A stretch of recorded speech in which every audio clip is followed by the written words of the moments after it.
సమూయేలు రాసిన 2వ గ్రంథము 5వ అధ్యాయము 3వ వచనమండి. 3వ లైన్ అండి. ఇశ్రాయేలు వారి మీద రాజగుటకై వారు దావీదునకు పట్టాభిషేకం చేసిరి. నా దేవుడు తప్పనిసరిగా నీకు ఇస్తాడు. ప్రియక చెల్లితంలో దావీదుతో చెప్పాడండి. గొర్రెలు కాసుకునే దావీదుతో దేవుడు చెప్పాడు, దావీదు నేను రాజుగా మారుస్తానన్నాడు, రాజుగా చేస్తానన్నాడు. రాజుగా చేయలేదా?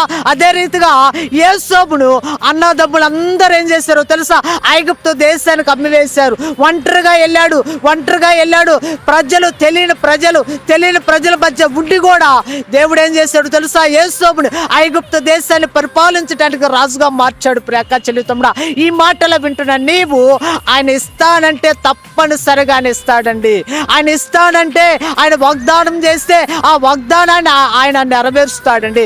అబ్రహాము జీవితంలో కూడా అబ్రహామా నేను నీకు కుమారుణ్ణి ఇస్తానన్నాడు దేవుడు. వృద్ధాప్యంలో 100వ సంవత్సరంలో ఆ వాగ్దానాన్ని దేవుడు అబ్రహాము జీవితంలో ఇస్సాకు కుమారుణ్ణి ఇచ్చాడండి.